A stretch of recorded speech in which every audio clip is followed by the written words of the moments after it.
Baik Bapak Ibu, hari ini adalah kolokium 1 untuk Reza Andika, NRP 08153150000096. Jadi judulnya adalah Desain Sarana Display Clothing untuk Event Bazar dengan konsep foldable. Jadi pembimbingnya ini adalah Bapak Primaditya. Silakan Reza, dimulai presentasinya. Iya, ya selamat siang, sore, malam, Bapak Ibu sekalian. Saya mau mempresentasikan proyek saya tentang desain sarana display clothing untuk event bazar dengan konsep foldable. Langsung saja saya masuk ke dalam skema penelitian. Di sini saya melakukan berbagai pengumpulan data, ada analisa dan studi. Analisa terdapat fenomena, aktivitas, produk existing, layout, booth, kapasitas angkut, serta material. Lalu studi, saya hanya terdapat 2 studi di dalam proyek saya, yaitu studi antropometri dan studi komparasi. Setelah itu masuk ke konsep desain, eksperimen, lalu yang terakhir adalah desain final. Masuk ke dalam analisis fenomena. Di analisis fenomena ini saya ingin menjelaskan bahwa dikutip dari Backcroft, terdapat 3 subsektor ekonomi kreatif yang tertinggi, yaitu fashion. Dan di sini bazar clothing itu mengedepankan kesan dan tampilan, memungkinkan konsumen untuk masuk ke dalam booth dan bersinggungan langsung dengan. Jadi masalah tampilan ini yang nomor 1. Lalu para tenan itu bebas mendekorasi dan mengisi booth sendiri. Dari situ, skenario yang saya buat adalah mendesain dan meningkatkan kepraktisan penggunaan sarana display kepada pelaku usaha clothing lokal untuk keperluan event. Lalu konsep yang saya tawarkan adalah konsep lipatan dan dapat ditumpuk rata hingga dibawa dan disimpan. Gitu. Jadi kepraktisan saya tonjolkan di sini. Lalu masuk ke dalam identifikasi persona brand. Jadi tidak semua brand yang saya fokuskan, jadi saya fokuskan hanya brand-brand streetwear yang memiliki kategori casual, sporty, klasik, art, dan hobi. Jadi brand-brand seperti misalnya brand muslim, brand hijab, itu tidak termasuk di sini. Karena saya lebih fokus kepada streetwear. Ya. Lalu masuk ke ketentuan event. Jadi event yang saya contoh ambil untuk studi kasus yaitu J-Cloth, di mana ini salah satu event bazar clothing terbesar di Indonesia. Dan untuk menjadi tenan di dalam event ini, para pihak penyelenggara memiliki ketentuan yang wajib diikuti. Gitu. Yang pertama ada petunjuk pembangunan stand, ada storage, ada loading, ada masalah keamanan, ada masalah listrik. Dan di sini saya fokus terhadap 2 kategori, yaitu petunjuk pembangunan stand dan storage. Di mana di petunjuk pembangunan stand, pemasangan dan penempatan peralatan pameran tidak boleh mengganggu peserta lain atau mengganggu tempat umum yang disediakan untuk pengunjung. Misalnya diselenggarakan di dalam mall, pembangunan stand tidak boleh mengganggu aktivitas yang ada di dalam mall. Lalu untuk storage, diperbolehkan menggunakan sela atau ruang kosong yang di belakang stand untuk storage, tapi ini sifat subjektif, artinya tidak menentu, tergantung tempat penyelenggaraannya di mana. Gitu. Terus pembuatan storage harus rapi dan tidak boleh berantakan, serta tidak boleh mengganggu booth lain yang ada di sekitarnya. Artinya harus benar-benar diperhatikan kenyamanan peserta pameran lainnya. Gitu. Lalu di sini mereka menggunakan 3 jenis booth atau memfasilitasi para tenan dengan 3 jenis booth, yaitu booth ukuran paling kecil 3x3, lalu ada booth 3x6, yaitu 2 booth 3x3 yang digabung menjadi satu. Lalu ada yang paling besar, booth 5x5, dan biasanya letaknya di tengah-tengah arena event. Gitu. Lalu untuk mood board di sini konsep yang saya ambil yaitu practical, easy to carry, folding, modular, compact, clean design, dan netral ya. Lalu analisis aktivitas. Di sini saya mengambil studi contoh dari brand lokal Surabaya, yaitu Persebaya Store. Saya melakukan wawancara dengan divisi visual merchandise di sana. Ada beberapa pokok masalah yang harus dibahas gitu. Pertama ada biaya untuk membeli sarana display yang mereka keluarkan, tergantung kerumitan tentunya. Lalu ada pemasangan yang relatif rumit, apalagi menggunakan komponen-komponen kecil seperti baut dan sebagainya yang dikhawatirkan hilang. Lalu ada pengangkutan. Dalam pengangkutan ini tergantung seberapa besar skala penjualannya. Contoh, Persebaya Store biasa melakukan penjualan di Gelora 10 November menggunakan 6 booth. Gitu. Mereka butuh 2-3 kali pengangkutan menggunakan pick up. Artinya produk ini tidak bisa sekali jalan diangkut gitu. Butuh effort lebih lah untuk mengangkut. Lalu beban dan material untuk sarana display atau furniture yang fix, artinya tidak bongkar pasang. Beban ini cukup butuh tenaga lah, butuh effort untuk mengangkut, untuk loading. Karena rata-rata terbuat dari kayu dan besi holo ya. Lalu untuk warna dan bentuk ini disesuaikan dengan artikelnya berbagai macam warna, otomatis warna dan bentuk dari sarana display atau furniture ini menggunakan warna-warna yang netral. Gitu. Lalu di sini ada sarana display yang mereka sering gunakan. Biasanya mereka gunakan itu ya, ada gawang display di sini untuk menggantung t-shirt, jaket, dan sebagainya gitu. Kapasitas artikel yang dapat ditampung itu maksimal 50 buah.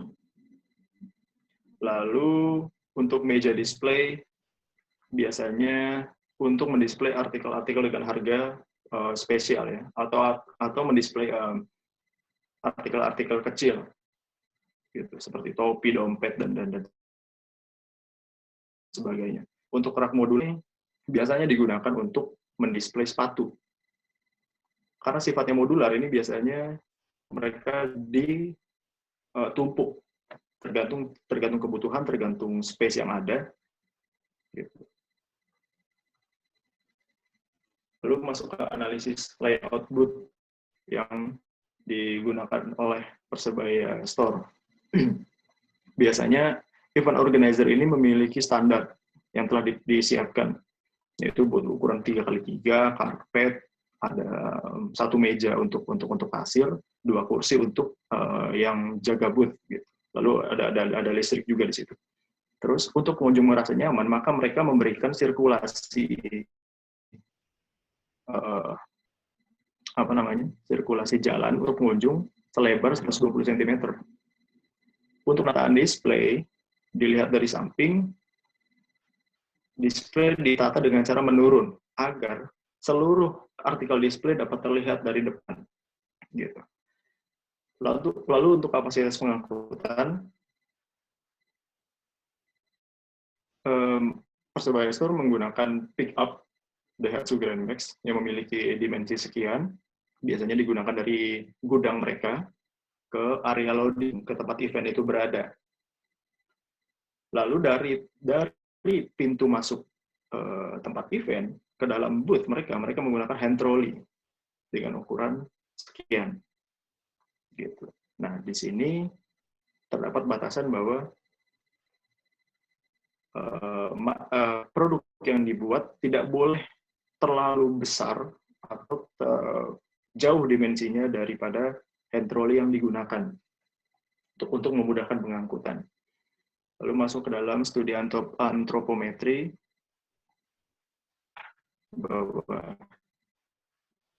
rak gantung memiliki ketinggian toleransi sekitar 162 hingga 172 cm. Dan lebarnya ada dua jenis lebar hangers yang bisa digunakan, yaitu minimum hangers dan comfortable hangers. Tapi karena terbentur dengan activity zone, ya, maka yang bisa digunakan adalah minimum hangers, yaitu hangers yang paling minimal lebarnya sekitar 50 cm. Gitu, makan oleh karena itu lebar rak gantung yang didesain tidak boleh lebih dari 50 cm. Rak sepatu juga seperti itu. Untuk tidak mengganggu activity zone, maka lebar rak sepatu maksimal yaitu 51 cm, antara 30 sampai 51 cm. Begitupun meja display. Tinggi meja display disesuaikan dengan eye level, yaitu 88 sampai 96 cm. Lebar meja display juga tidak boleh melebihi activity zone, yaitu 45 sampai 51 cm. Di sini ada studi komparasi rak gantung. Terdapat wardrobe Adam Giant yang terbuat dari kardus, ya, cardboard. Kelebihan dari wardrobe ini adalah tidak memerlukan komponen tambahan untuk merakit, jadi dia hanya dilipat, ditumpuk seperti itu. Terus ada adjustable cloth bar, sama dia juga tidak menggunakan komponen tambahan untuk merakit. Dia bisa dilipat dan dia bisa diatur ketinggiannya. Kelebihannya adjustable cloth bar seperti itu. Lalu ada komparasi rak sepatu. Ada leather cardboard shelf. Di sini kelebihan dari cardboard shelf ini adalah dia dapat dirakit dan dilepas untuk pop-up retail, gitu, tanpa menggunakan alat-alat tambahan karena terbuat dari kardus. Lalu selanjutnya ada portable display folding shelf. Di sini tanpa perlu dibongkar pasang, ini hanya dilipat, gitu. Tapi kekurangannya adalah beban yang cukup berat, ya, karena terbuat dari kayu dan besi hollow, gitu. Beratnya sekitar 8,9 kg. Lalu studi komparasi meja display. Kelebihannya adalah terbuat dari satu jenis material. Cardboard stainless ini adalah terbuat dari satu jenis material, yaitu cardboard.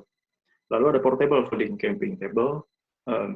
Kelebihannya adalah dapat dilipat menyerupai koper untuk mempermudah ketika dibawa. Jadi ini bisa compact sekali, bisa dibawa-bawa dengan mudah, bisa diletakkan dimanapun sesuai kebutuhan.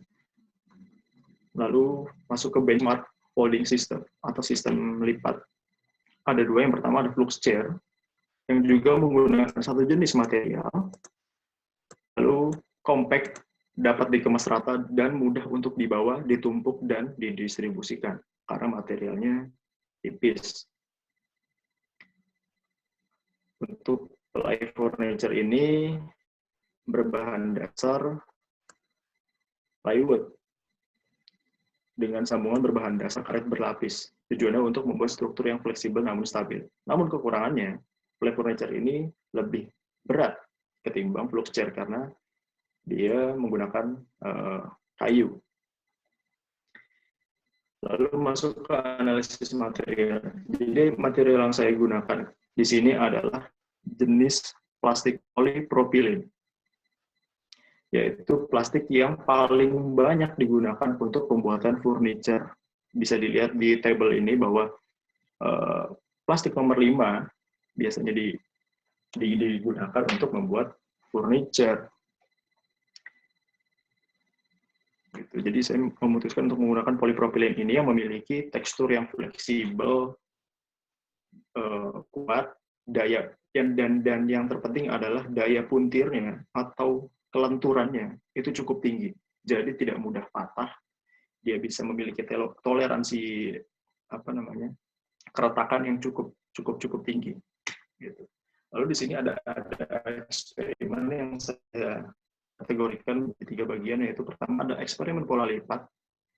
Eksperimen ini ditujukan untuk mengetahui pola lipat dan bentuk yang paling efisien untuk pembuatan model berskala 1:10 menggunakan karton putih. Jadi untuk pola lipat ini saya menggunakan kertas, saya potong, saya gunting sesuai pola untuk mengetahui lipatan mana yang paling efisien, yang paling cepat untuk dibentuk.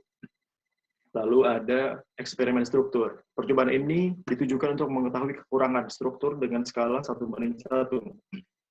Artinya setelah dari pola lipat yang 1:10 yang kecil, saya harus melakukan uji struktur dengan 1:1.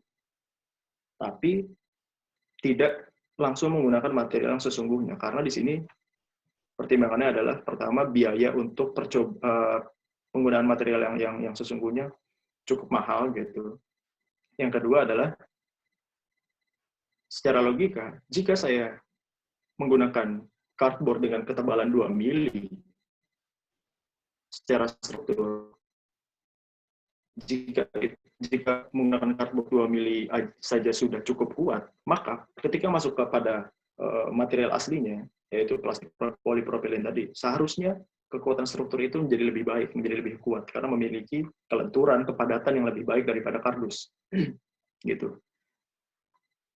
Lalu di sini bisa dilihat ada eksperimen pola lipat. Ya, untuk meja display, di sini saya lakukan penyebaran titik beban, di mana titik beban yang baik yaitu tersebar, bukannya memusat.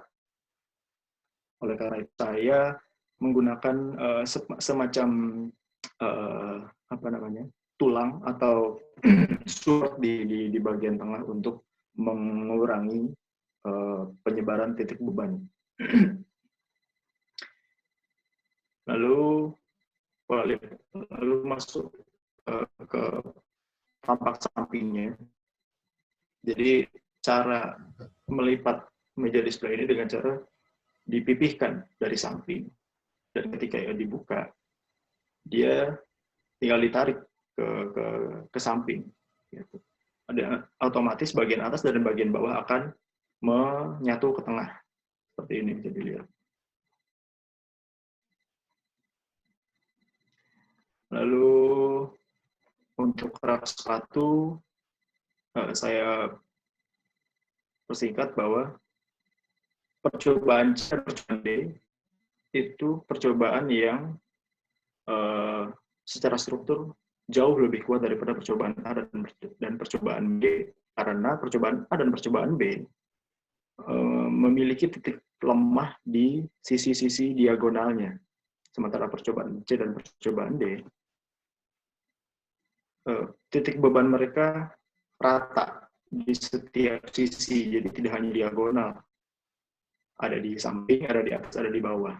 Jadi secara struktur penyebaran titik bebannya lebih merata. Gitu. Lalu eksperimen pola lipat berbentuk rak gantung juga demikian. Untuk percobaan A, dia tidak memiliki sanggahan di bawah, dan ini menimbulkan ketidakkuatan struktur karena dia akan goyang. Lalu percobaan B, ada support di bawah yang membuat struktur ini jauh lebih baik, jadi tidak mudah goyang. Lalu percobaan C, bentuk struktur atasnya sejajar dengan bawah untuk memberikan kekuatan yang lebih ketika pakaian akan digantung. Lalu masuk ke kekuatan struktur. Di sini kekuatan struktur percobaan rak sepatu, ini udah percobaan 1:1 ya. Di sini rak sepatu pertama ternyata memiliki setelah masuk ke dalam percobaan 1:1 memiliki kelemahan di area pilar ini. Ternyata dia jika diberi tekanan terlalu banyak dari atas, dia akan goyang, akan tidak memiliki kekuatan struktur vertikal yang baik lah. Lalu untuk rak sepatu yang kedua, karena kunciannya berada di atas, bukannya di samping, maka rak sepatu yang kedua memiliki struktur vertikal yang lebih baik daripada struktur rak sepatu nomor 1. Setelah itu, eksperimen sambungan. Karena tadi saya sudah jelaskan di atas bahwa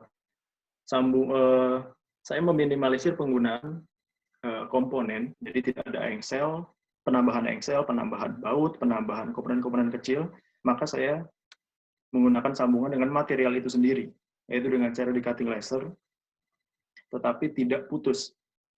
Karena material ini memiliki daya puntir atau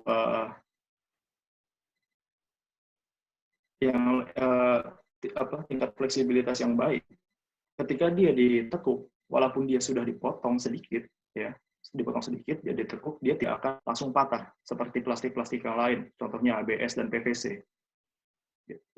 Jadi dia akan tetap kuat, menyambung menjadi satu seperti ini ketika ditekuk atau dilipat. Lalu masuk ke eksperimen material, menggunakan material asli. Setelah 1:1 menggunakan cardboard tadi, saya masuk ke dalam 1:1 menggunakan polipropilin. Memang untuk material asli ini polipropilin jauh lebih kuat, jauh lebih kokoh. Namun kekurangannya adalah penggunaan polipropilin dengan ketebalan 3 mili ternyata masih tergolong berat untuk diangkat menggunakan tangan kosong. Bebannya sekitar 5 kilo. Ternyata saya harus menggunakan material yang tipis lagi, kemungkinan 2 mili untuk material polipropilin ini. Lalu untuk design requirements dan objektifnya, kesimpulan tadi yang saya sudah jabarkan, yaitu saya menggunakan satu jenis material polipropilin compact, dapat dikemas rata, ditumpuk, didistribusikan.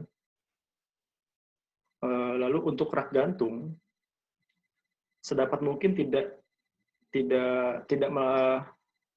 boleh melewati harus dalam jangkauan, harus jangkauan yang nyaman, tidak melebihi 172 cm. Dan lebar raknya tidak boleh melebihi activity zone maksimal, yaitu 48 sampai 51. Lebar rak sepatu tidak melebihi activity zone maksimal, yaitu 30 sampai 51 cm. Tinggi meja disesuaikan dengan eye level, 88 sampai 96, dan lebar meja tidak melebihi activity zone. Dan penggunaan polipropilin dengan ketebalan kurang dari 3 meter untuk mengurangi beban. Yang terakhir, pembuatan jalur potong dilakukan menggunakan teknik laser cut. Lalu di sini ada visualisasi 3D layout booth yang saya buat. Di sini ada rak gantungnya seperti ini dengan ukuran booth 3x3 ya. Ada rak sepatu di sini dan meja display di sini di sisi paling belakang.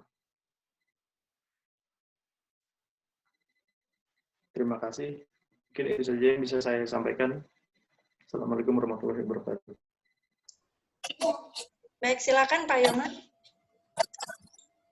Oke, terima kasih Bu Elia. Tadi saya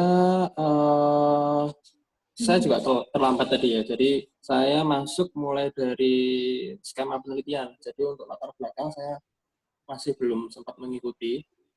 Cuman dari yang saya cermati dan saya cerna, memang potensi pengembangan untuk produk-produk yang mengakomodir bazar atau mungkin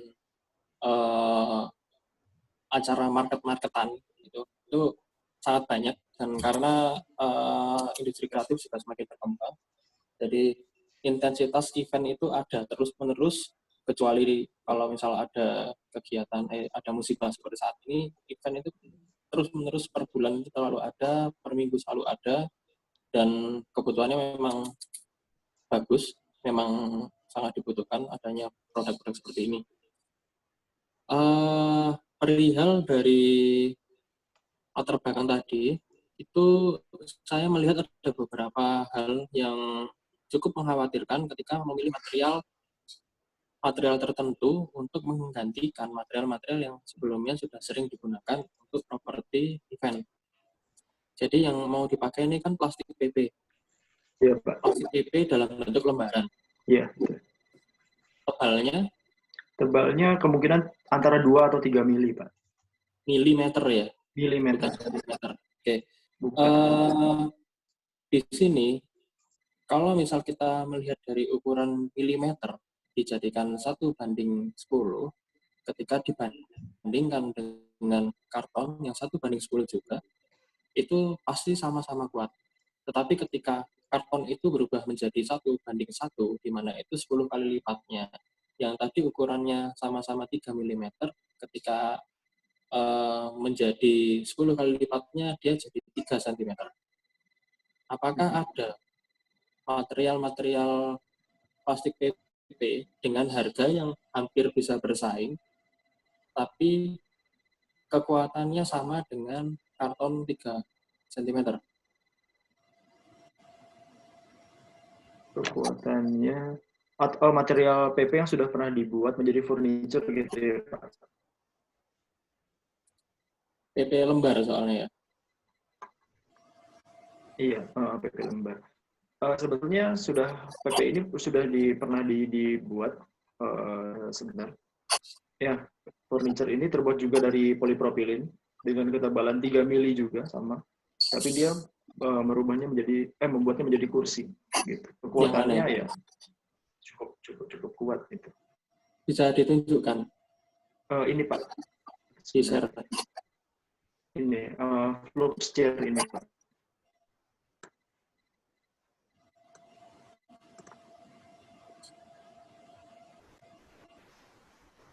Dia menggunakan polipropilin ketebalannya 3 mili. Tapi perbedaannya adalah dia membentuknya dengan cara injeksi molding. Jadi tidak lembaran dipotong-potong, tapi dengan injeksi molding. Begitu. Mungkin tingkat kepadatannya dan yang lainnya ada perbedaan.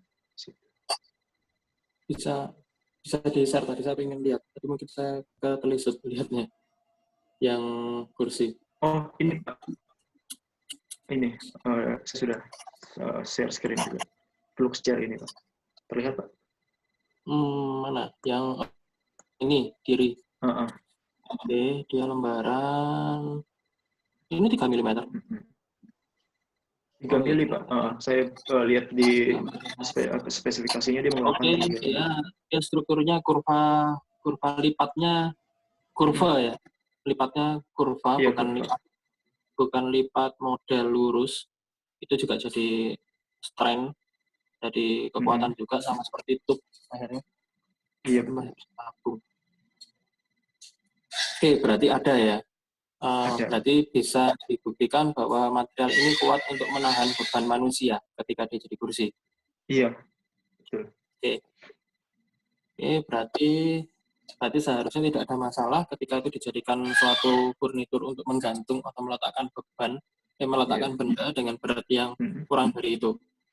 Tapi alangkah baiknya ketika sebelum mengolah material, paling tidak tahu tentang material properties-nya dulu.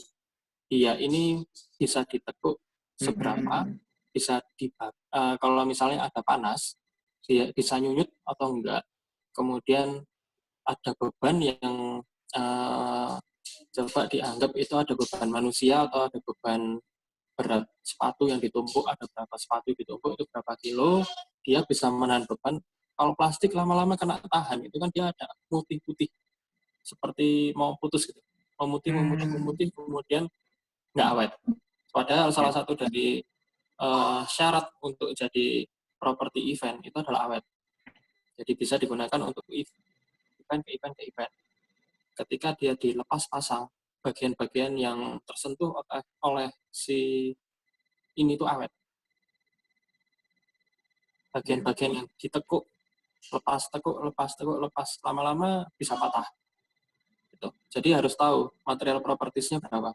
Tadi belum ada. Material berapa, dia bisa tahan panas seperti apa, bisa kuat untuk outdoor ataupun indoor. Karena kalau misalnya tadi si plug chair tadi itu hanya untuk indoor saja, ya aman. Tapi kalau outdoor dengan kondisi event-event outdoor itu kadang ada hujan, kadang-kadang panas hari itu sangat panas sekali, kadang-kadang ada gesekan-gesekan dari pengunjung, jadi banyak bergoyangnya. Oleh karena itu sampai sekarang masih komoditas material paling bagus untuk event adalah kayu dan besi, karena banyak hal-hal yang ekstrim terjadi ketika event. Entah itu ada pengunjung yang tiba-tiba kesandung, kemudian nah itu tekuk atau enggak, potensi untuk ada tekukan baru. Kalau di material lipat itu sangat besar. Kalau misalnya ada pengunjung tidak tahu itu boleh diduduki atau tidak, kemudian dia duduk di situ, itu ada bekas tekukan. Nah, bekas tekukan itu sendiri akan membuat strukturnya berubah. Nah, bagaimana cara untuk mengatasi adanya hal seperti itu? Apakah full material ini tadi, atau mungkin kombinasi dari material-material lain? Kalau tadi saya lihat ada flux-jar itu bisa full, itu potensi sekali, tapi gimana? Apakah flux-jar itu bisa bertahan? Apakah properti furnitur ya, kalau dibilang furniturnya untuk mengganti baju itu tadi bisa bertahan lama atau tidak? Karena ukurannya lebih besar daripada chair. Dia lebih tinggi, dia lebih lebar. Banyak bidang-bidang di situ yang bisa tersentuh manusia. Itu bagaimana? Ya, mungkin kalau untuk bidang-bidang besar harus dilakukan percobaan 1:1 dulu ya Pak, gitu. Untuk tahu apakah material ini seberapa kuat menahan beban gantungan baju dan sebagainya. Harus tetap di uji coba 1:1 menggunakan material aslinya. Okay. Tolong dipelajari lagi tentang material propertiesnya ya. Dia bertahan suhu berapa? Oh, kalau untuk polipropilin ini sebetulnya secara basicnya saya sih di sini sudah menjabarkan dia memiliki titik leleh yang cukup tinggi dibandingkan jenis plastik yang lain gitu Pak. Titik leleh ya, titik lelehnya cukup tinggi, terus ketahanan terhadap bahan kimianya juga tinggi, gitu. Terus toleransinya terhadap puntiran atau kelenturannya cukup baik. Gitu. Secara basic sifat material aslinya sih seperti itu. Ya, baik. Jadi masukan dari Pak Yoma mengenai material properties ya perlu dipelajari lagi, terutama aspek-aspek teknis. Ini berikutnya mungkin langsung sebentar, saya lihat dari cap dulu ini. Oke, baik, nggak apa-apa Pak. Prima. Selanjutnya Pak Ari Krisbianto, silakan menyampaikan pandangannya. Oh baik, Bu Elia, terima kasih. Saya sambil coba memahami ya, Reza. Ini dibuat dari 1 lembar utuh ya? Iya, 1 lembar utuh dipotong. 1 lembar utuh. Oke. Lalu melanjutkan dari tadi yang sudah disampaikan Pak Yoma ya. Saya ingin ingin tahu sudah dilakukan simulasi belum, beratnya berapa? Berat bisa menahan bebannya atau berat si produknya, Pak? Beratnya produknya itu sendiri. Oh, beban produknya itu sendiri. Tadi saya di sini yang sampai apa namanya eksperimen material menggunakan material plastik itu hanya yang rak sepatu, sisanya belum. Jadi untuk rak sepatu ini tergolong ya bisa dibilang berat ya, 5 kilo ya. Ketika kita lipat terus ditenteng atau diangkat, dia bebannya cukup berat sih saya kalau menurut Tapi saya ya 5 itu untuk yang rak kilogram. sepatu yang kecil, notabene yang ya dibandingkan dengan tadi Iya. untuk perlengkapan event yang lain itu Meja ada lebih dan besar-besar lagi. Nah itu coba saya disimulasikan nanti ya. iya. Bisa kan menghitung beratnya, ada Sip. 3D-nya ya. Oh, Pak. Ada Oh 3D-nya. iya. Cari volumenya. Oke. Nah, Reza kan sudah punya ini nih. Sudah punya materialnya yang kecil. Iya. Nah, itu ukurannya berapa volumenya situ? Ya, kalau mau benar-benar terukur ya, coba dipotong berapa kali berapa, ketebalannya berapa, itu kan volume. Itu yang nanti ditimbang. Ya. Nah, ditimbangnya itu nanti dikalikan dengan yang jumlah besarnya, volume besarnya, gitu aja. Nanti ketahuan beratnya berapa gitu. untuk produk ya. Sederhana saya pikir ya. Itu kan Iya, Pak. perbandingan volume material dengan volume yang di 3D, kemudian tinggal di perkalian silang saya pikir ya. Soalnya ini menyangkut juga nanti ketika distribusi gitu dari tempat ke kendaraan ke tempat event, terus berkaitan dengan berapa sumber daya manusia yang bawa itu gitu, berapa jumlahnya. Nah, paling bagus kan kalau kita pakai seperti yang ada di DP3 gitu ya, kalau bisa sedikit mungkin orang gitu. Kalau mampu 1 orang saja dan itu ibu-ibu yang melakukan event sendiri ya malah lebih bagus gitu loh. Seandainya itu tidak memungkinkan ya berarti berapa orang, 2 atau 3 orang kan gitu. Nanti tinggal direkomendasikan saja oleh Reza bahwa ini dioperasikan untuk memasang dan melepasnya sekian orang untuk yang dan sebagainya gitu ya. Tapi harus tahu dulu beratnya. Di samping memang Reza juga harus menghitung ketika sudah diberi beban. Ya, tadi saya lihat di slide itu pertama kali saya masuk ada bulatan-bulatan merah. Ya, itu sesuai eksperimennya Reza sendiri atau simulasi? Ini eksperimen saya, Pak. Eksperimen secara fisik ya? Jadi saya tekan gitu. Jadi kalau melengkung ya saya kasih titik di mana dia melengkungnya, saya merahi, saya kasih garis merah seperti itu. Nah, ini apa? Ini fitur yang sederhana di Fusion ini ya. Nanti dicoba aja ya. Oh iya, baik Pak. Ketebalannya berapa? Lipatannya ada di mana? Anggap saja ini lipatannya fix, kemudian diberi beban atasnya. Saya ada scan and solve kalau mau, tapi saya di lab scan and solve-nya, tapi kan kamu tidak bisa menjangkau itu. Tapi sebenarnya kamu bisa ini sendiri, install sendiri untuk trial ya. Itu di trial saja.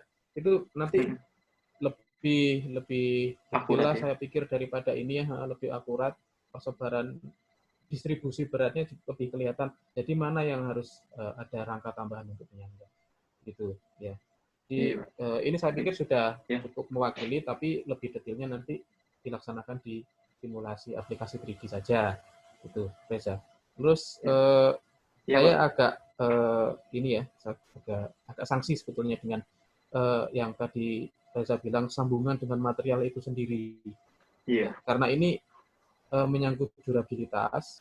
Di perkuliahan yang lain itu Bu Eri sempat berujar seperti ini. Jadi beliau interview atau menanyai ini ya, salesnya ProDesign, Informa, itu untuk yang furnitur modular berapa kali sih lepas pasang itu? Hanya 5 kali, Reza. Nah, ini rencananya mau berapa kali nih? 5 kali sudah rusak.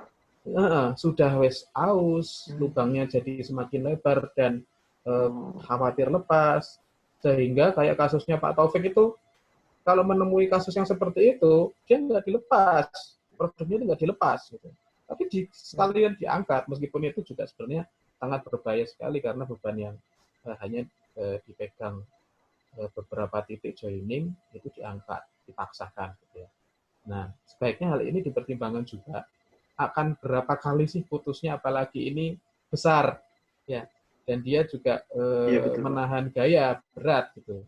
Ya. Apakah tidak sebaiknya kalau ini diberikan khusus untuk joiningnya itu material yang lain, atau memang sudah sistem yang ada, entah engsel atau apa yang itu lebih rapi, lebih praktis, kemudian bisa ditanam di situ dengan tetap apa ya istilah smooth begitu, sehingga sambungan itu tidak benar-benar Lihat. apa ya memberatkan material itu yang akhirnya durabilitasnya jadi tidak baik gitu loh. Nanti ketika beberapa kali pemakaian dia akan putus atau lepas, yang tadi dibilang Pak Yoma. Semakin lama semakin memutih, terus tiba-tiba putus. Gitu. Apalagi ini ya dibuat menggunakan satu lembar itu, saya pikir akan ada banyak material yang terbuang karena kita hanya mengepaskan di pola yang sesuai dengan produk yang kita inginkan, yang lainnya mau dikemanakan ini. Iya. Nah itu kalau di kuliah GP Furnitur yang dulu saya diajari Pak Taufik, sebenarnya tidak boleh ada material yang terbuang, ya. Jadi semuanya harus habis. Gitu. Nah ini salah satu tantangan juga buat desa, bagaimana memanfaatkan material itu seoptimum mungkin. Iya. Gitu. Sehingga ya sudah, kalau memang dirasa harus ada material tambahan untuk joiningnya, tidak apa-apa. Mungkin beberapa kasus yang menggunakan material sambungan dari material itu sendiri untuk barang-barang yang lebih kecil, gitu ya. Yang dia tidak memerlukan beban yang besar. Kemudian sisa potongannya juga tidak banyak, bisa diselang-seling di material lembar besarnya. Ini untuk display atau apa? Nah itu mungkin masih mungkin. Ya, Reza. Ya. Selanjutnya ini nih untuk kedepannya ya, coba dihitung durasi saat setting. Durasi Jadi, saat setting ini kan event ya. Iya. Nah, kemudian dari posisi terlipat atau ringkas itu tadi, ketika orang itu membuka dan menyiapkan untuk display, itu berapa lama waktu yang diperlukan untuk masing-masing produk pamernya? Untuk setiap satu benda, satu produk ya Pak. Berapa lama waktunya untuk membuka gitu ya? Untuk membuka, untuk setting. Saya sebetulnya udah pernah merekam sih, ada video sekitar berapa ya? Nggak sampai 30, cuma belasan detik kalau nggak salah ya. Itu untuk yang saya pernah coba. Untuk yang ini, yang material apa namanya, sepatu ini. Sepatu ini. Gitu. Jadi dari proses lipat sampai jadi dimensinya saya nggak cantumkan di sini. Dimensinya saya sekitar 80 dikali 40. 80 40 kali 40. Masih ini ya, masih jangkauan tangan. Nah, untuk yang besar-besar, nah kayak gitu. Yang besar itu kan pengaruh juga tahan, waktu untuk menahan, untuk nah itu kan memerlukan waktu. Baiknya coba dihitung, karena kita akan ada semacam komparasi. Ini loh, dengan menggunakan alat ini tuh ini cepat nih. Terus karena berhubungan dengan ringkas, nanti di akhir ketika sudah final, ya, atau mungkin bisa jadi kriteria juga nanti ketika pemilihan alternatif desain gitu, bentuk mana sih yang dia itu ketika dilipat atau diringkas yang dimensinya paling kecil. Nah, gitu. Oke. Jadi sudah dibuat sistem yang seperti ini, tiba-tiba ketika diringkas atau dilipat masih besar, ya buat apa gitu kan. Ini kan sebenarnya cita-citanya itu mau praktis, cepat, dan ini ya cepat begitu. Jadi coba itu nanti diulang lagi, bentuk dan ininya, eksplorasinya bisa disesuaikan dengan pertimbangan. Begitu Pak Prima, Bu Elia. Ya, baik. Terima kasih Pak Ari. Krisbianto. Di sini sebenarnya saya penguji, tapi saya juga sekaligus dosen riset desain, Pak, sehingga saya juga ngikuti. Dan kebetulan tadi Pak Prima ada masalah dengan koneksi internet. Nah, sekarang perkenankan saya menjadi penguji gitu ya, sekaligus sebagai ya, monggo Bu Elia. Terima kasih Pak Prima. Jadi saya menyambung dari masukan dari Pak Ari Krisbianto tadi mengenai ini sebenarnya lebih ke understanding konteks gitu ya, Dek, mengenai ini sebenarnya mau berapa kali dipakai. Saya ingat pada saat tim Pak Agus dulu ada pameran di Hong Kong, nah itu kita sangat bermasalah karena kita harus mendisplay sendiri gitu. Untuk sewa furniture segala macam tidak tahu aksesnya dan segala macam, sehingga pada saat itu material kardus itu menjadi pilihan. Nah, kamu membuat material tidak dari kardus sih, ini dari plastik, yang itu berarti masih bisa dipakai lagi gitu kan. Nah, meskipun awalnya tidak untuk ke luar negeri sih, tapi kan idenya adalah supaya bisa dipamerkan, supaya bisa pameran gitu kan. Tapi masalahnya, Dek, kalau pamerannya itu deket-deket aja, artinya di sekitar Surabaya atau sekitar Jawa Timur saja, itu mungkin kita sudah punya channel. Artinya untuk membuat stand itu mungkin gampang. Nah, sementara untuk produkmu itu sangat dibutuhkan bagi yang tidak punya channel, tidak punya banyak tenaga untuk build up stand gitu ya. Dan itu tidak terlalu sering mungkin gitu. Artinya ketika dia misalkan dipakai sampai 5 kali kemudian sudah rusak, itu juga masih lebih worth it daripada memboyong atau menyewa peralatan untuk build up stand di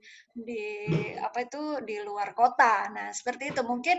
Mungkin nanti bisa diarahkan ke arah situ. Ini saya cuman untuk mungkin aspek bisnisnya ya. Nah, itu yang pertama. Untuk diarahkan kemana gitu loh maksud saya. Jadi nanti diarahkan untuk yang misalkan perlu away ke mana gitu ya. Bisnis ya Pak, bola ini bisnis yang sangat menjanjikan soalnya deh. Memang Persebaya itu menjadi salah satu studi kasus gitu ya, tapi saya rasa ini mau dibawa ke mana-mana bisa, tidak hanya Persebaya gitu. Memang itu hanya untuk studi kasusmu. Jadi saya rasa ini sangat bisa sebenarnya, terutama untuk yang suka pameran di luar pulau atau di mana itu sangat memungkinkan. Kemudian yang kedua, saya tahu kenapa kamu mengangkat judul ini adalah karena kamu pernah menang di lomba desain yang diselenggarakan di mana itu Dek? Di Mumbai, India Bu. Di India ya, yang folding seat itu ya. Oleh karena itu kita bisa lanjutin aja judul ini. Tetapi ya itu tadi, dengan kamu tahu, kamu fokus ini pasarnya mana. Nah, sebentar. Dengan kamu fokus pasarnya kemana, maka kamu nanti bisa memperkirakan mungkin barang yang perlu dibawa mungkin tidak terlalu banyak gitu. Jadi karena materialnya juga kan kayak gitu, supaya nanti yang lainnya itu diarahkan tidak di-display gitu. Jadi yang di-display itu tidak banyak, sedikit saja. Yang lainnya itu box penyimpanan aja, box stock gitu loh. Box stock, supaya tidak semuanya ditaruh di display. Lagian display kalau terlalu penuh atau terlalu berat juga tidak menarik lagi kan. Untuk sepatu itu ya maksimal ya 2 pasang itu. Kalau kamu kasih penuh juga udah nggak menarik lagi. Oh gitu. iya. Jadi yang lainnya display stock aja atau bisa diganti-ganti. Terus ini yang ketiga. saya apa itu namanya? Kamu kan pengennya lanjut ke K2 semester ini juga. Nah, Iya. kita punya 2 tawaran. Ini saya juga tanyakan kepada Bapak Ibu penguji dan pembimbing yang lainnya juga. Mengingat COVID ini kan nggak mungkin untuk membuat prototipe seperti yang biasa-biasanya. Sehingga untuk beberapa TA itu kami arahkan ke arah konsep gitu. Nah, kalau ke arah konsep itu memang tidak jadi prototipe sih, tapi sekalian aja fiturnya itu di digitalisasi gitu misalkan. Jadi ada semacam connecting, meskipun itu berupa konsep aja, ya nggak apa-apa. Jadi saya membayangkan malah Reza ini tidak hanya membuat display ini aja, ya udah sekalian stand gitu ya, stand pameran yang itu instagramable gitu. Jadi orang datang ke situ pokoknya dia bisa posting di Instagram dia, dan itu terkoneksi dengan apa itu namanya, terkoneksi dengan aplikasi atau apa gitu. Untuk kan stiker-stiker banyak ya, supaya dia misalkan seolah-olah lagi rangkulan sama pemain Persebaya mana gitu misalkan. Nggak tahu sih. Oke. Maksudku maximize the experience aja gitu. Untuk bagian yang kamu tidak perlu membuat apa itu namanya, prototipenya ya sudah. Tapi mungkin ada fitur yang agak futuristik gitu loh yang perlu ditambahkan ini. Tapi saya monggo kepada Bapak Ibu yang lain aja, kepada Bapak-bapak yang lain saja. Silakan. Saya cuma 3 itu aja, Pak. Ya, terima kasih Bu Elia. Ya, bisa didengar ya suara saya? Bisa, Pak. Bagus, Oke. Pak. Bisa. Ya, jadi mohon maaf tadi karena ini pakai paket data, koneksinya tidak bagus. Jadi tadi saya tidak bisa mengikuti masukan dari Pak Yoma. Saya mulai bisa mengikuti mulai Pak Ari dan Bu Elia.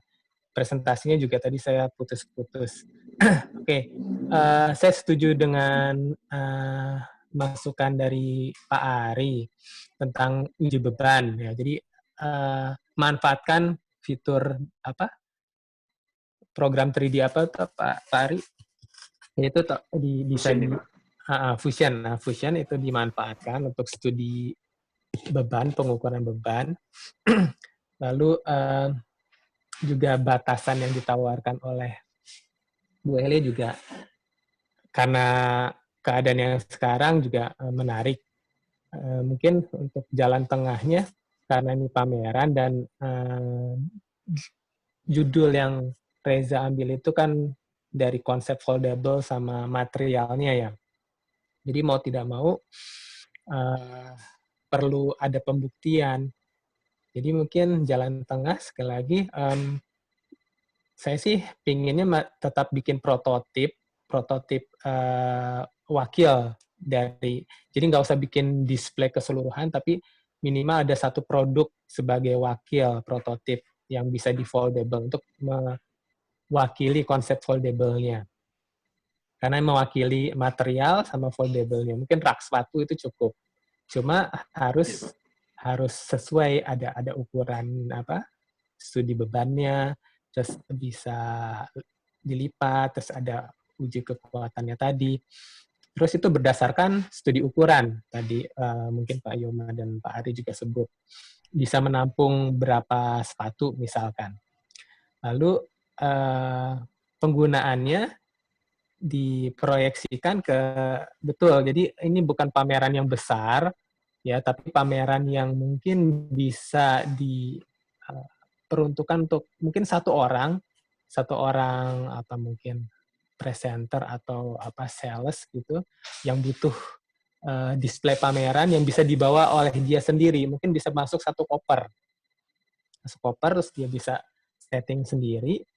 Nah, dan itu penggunaannya juga nggak mungkin berkali-kali. Jadi memang nanti disebutkan batasannya sampai maksimal berapa kali lepas pasang. Mungkin maksimal 5. 3 aja udah lumayan ya, karena materialnya kan polipropilin. Acuannya mungkin kardus, harus lebih bisa lebih awet dari kardus, tapi tidak bisa lebih awet dari material yang lain yang lebih kuat gitu. Jadi itu disebutkan dalam konsep dan batasan penggunaan, juga ukuran. Jadi juga kalau yang kemarin Reza bawa nggak tahu tuh, itu mungkin masih terlalu lebar. Jadi harus bisa mungkin masuk koper, bisa masuk kalau mungkin pesawat, tempat yang kabin pesawat. Kalau mungkin bisa masuk koper kabin pesawat. Jadi gitu. Jadi jumlah terbatas, batas penggunaan, ukuran, studi beban tadi sudah. Dan mungkin yang tadi dari saya khusus studi sambungan, Reza. Terakhir kan belum kelihatan dan belum selesai itu gimana membuat lipatan dan sambungan polipropelin agar ya setidaknya 5 lah atau 3 sampai 5 buka tutup itu kuat. Entah menggunakan engsel yang sudah ada atau menciptakan sendiri. Dan justru di situ kesulitannya, risetnya membuat sambungan atau lipatannya ya dengan polipropelin. Jadi itu dari saya sih catatan itu, Reza. Jadi semuanya bisa digital, 3D, cuma harus ada wakil gitu untuk foldable-nya, seukuran rak sepatu gitu, itu bisa dipresentasikan. Ada engselnya dan bisa dipresentasikan, masuk, dilipat tipis, masuk koper misalkan, terus bisa dikembangkan, terus dibebankan beban di atasnya sepatu atau berapa sampai batasan berapa kilo yang sudah dikonsepkan. Saya rasa itu catatan yang bisa saya sampaikan sementara. Monggo Pak Yoma dan Pak Ari mungkin. Iya, monggo Bu Elia. Enggak, yang tadi itu kalaupun nggak bisa masuk ke kabin pesawat, masuk ke bagasi pesawat itu udah bagus sih, karena untuk yang koper 40 liter itu kan juga gede banget ya. Nah itu bisa itu. Iya, batasannya kalau bisa sih bisa dibawa satu orang gitu. Iya, betul. Bisa dibawa satu orang. Ya. Monggo Pak Yoma atau Pak Ari ada masukan lagi tambahan? Ini Pak, saya ingin menambahkan Pak ya. Jadi selain event tadi, boleh juga kalau misalnya ini disesuaikan dengan kebutuhan yang ketika orang membuat satu stand yang pakai pesawat atau semacamnya yang tempatnya ukurannya juga terbatas. Jadi mungkin di risetnya bisa dipertajam aja ini untuk stand yang seperti apa.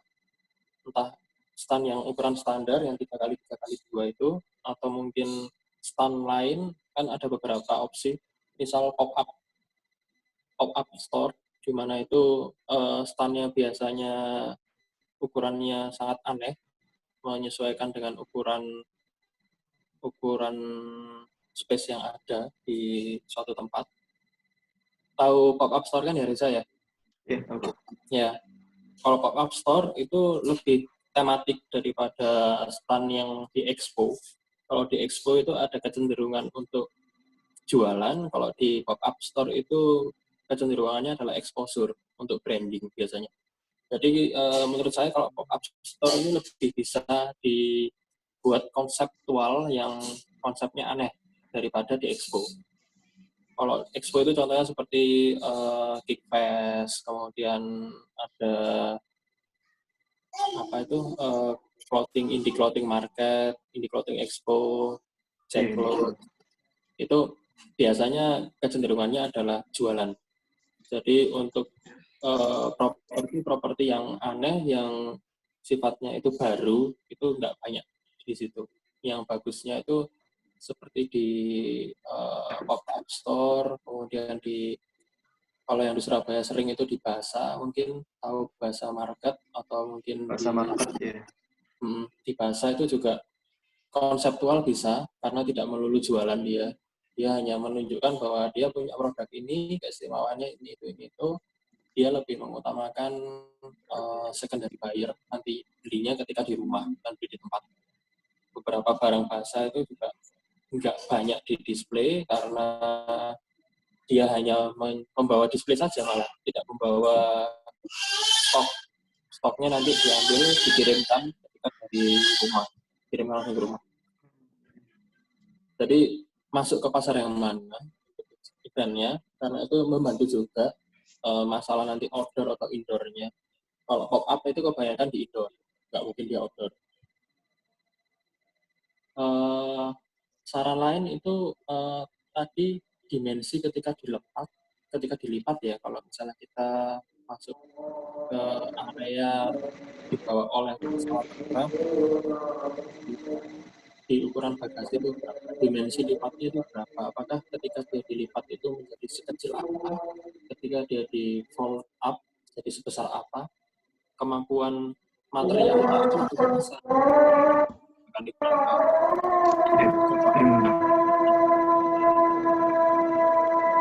Baik. 1x2.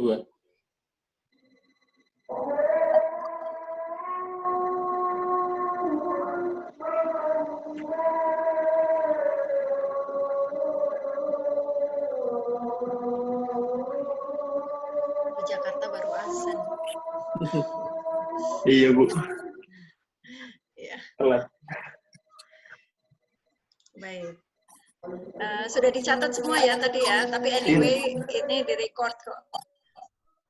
Jadi Adanya juga ke-record, Bu. Iya, adanya juga ke-record. Gimana, mau di post dulu atau bagaimana? Kanta. Saya tambahin lagi, Bu, kalau boleh. Ya, silakan. Masalah bentuk ya. Salah satu aspek untuk event itu adalah bentuk properti booth-nya. Jadi sebisa mungkin dia bisa menyesuaikan dengan tema brand yang macam-macam. Kalau saya lihat sih dari salah satu keunggulannya, kalau yang dari saya lihat ya, salah satu keunggulannya sistem folding dengan banyak area itu adalah di print atau dikasih stiker. Jadi itu bisa menambahkan grafik-grafik yang sesuai dengan tema. Tapi itu adalah cara paling mudah, cara males istilahnya. Yang bisa dieksplor lebih jauh adalah dari bentuk. Bentuknya ini harus bagaimana agar bisa diaplikasikan. Misalnya nanti ada brand yang sifatnya tradisional, dia pakai produk ini masih oke. Kemudian ada brand yang sifatnya sporty, masih oke. Ada brand sport yang sangat streetwear banget, masih oke. Jadi bisa mengakomodasi tiga itu, atau dipilih aja. Kalau tidak bisa tiga-tiganya, ya pilih aja. Yang pasarnya paling besar itu mana? Gitu. Nanti masuk ke style soalnya. Tadi saya lihat itu stylenya masih flat. Itu kayaknya kayak Uniqlo masih masuk lah. Tapi kalau misalnya kita ke arah yang apa ya? Adventure. Misalnya adventure, Pak. Supreme itu udah agak-agak beda style yang tadi kotak-kotak. Jadi pilih aja yang mana, biar daripada susah untuk menentukan untuk sesuai. Ya, itu Pak.